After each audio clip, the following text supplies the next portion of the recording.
People have been going nuts about Trump going nuts in the Oval Office and poor old Zelensky being the victim of this bloviation.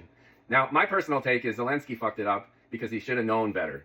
He was walking into a lion's den, and he shouldn't have been so confrontational. He should have just said, "Thank you, Mr. President, thank you, America," and rolled with it. Sign the minerals deal, get the fuck out, shake hands, and then keep the process moving. He didn't, and he was combative. Now, I'm not blaming the victim.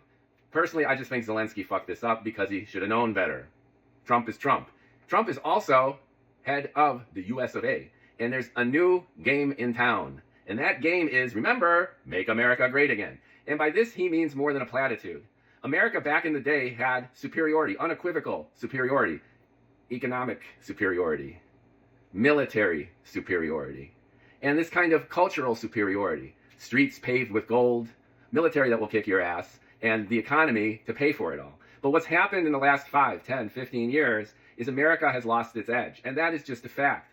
Compare the overall value in China compared to here.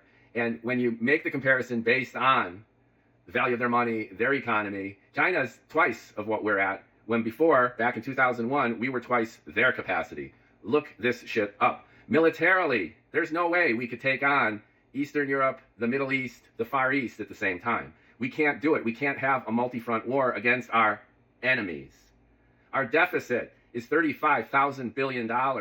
Just last year, the interest on our deficit was equal to our defense spending. That's no bueno. Make America great again. How does Trump plan on doing this? Well, fist pump with Vladimir, renormalizing relationship with Russia, admittedly at the expense of Ukraine, under the bus, and having détente with China chills this shit out. If we do need to go to war against Iran, which in my opinion seems like writing on the wall because of their nuclear program, because of our alliance with Israel, and because of our aspirations in the region, then we can't mess around with the other big players. And Europe, NATO, why have we been paying their way when our deficit is as bad as it is? Why are we borrowing money to protect the Europeans? Just asking for a friend. See what I'm getting at? Everyone's completely losing their mind that Trump's out of his mind, but I don't think he's out of his mind. He's just amoral. And by that I mean Putin throws people out of windows. He assassinates people in other countries. He's an autocrat. It's his way or the highway. And there's aspects of that appeal to Trump's character too. He wants to be that. He wants to do that. But even more important than that, there's this general idea that we partner up with the big guys. We create a stable global environment with the big guys. We stop supporting our allies because alliances don't make that much of a difference if you're buddy-buddy with the big guys. There's reasons that Trump is doing this. There's method to his madness. Now, you don't have to agree with this. There's a lot of this that I disagree with, especially in style. But when you take morality out of this, when you take this idea that when you're doing global power plays, you need to be nice to the little guys, take that out of the equation. This idea of America on the shining hill, this idea that we are a beacon of democracy, that's bullshit as far as most other countries feel. I mean, ask the Vietnamese what it's like for us to help you.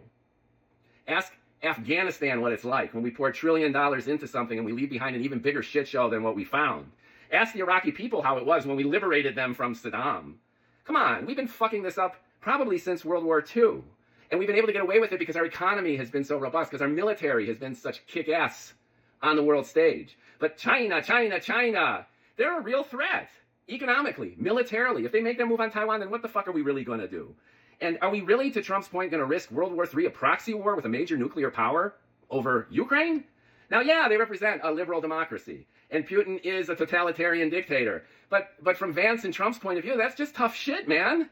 It's about the money, it's about the power, and it's about global stability. And if we have to throw Ukraine, even Taiwan, the Palestinians, Moldova, Belarus under the bus, if we have to force the Europeans to pay their own way, piss them off in the process, consider NATO a waste of time if we're buddy-buddy with the nemesis Russia, we do all that, then it's totally worth it. Why? So we make America great again. I'm not saying I agree with it. You don't have to agree with it. But at least understand what the fuck is going on before you froth at the mouth thinking that this guy's crazy. I don't think he's crazy at all. I think Trump knows exactly what he's doing.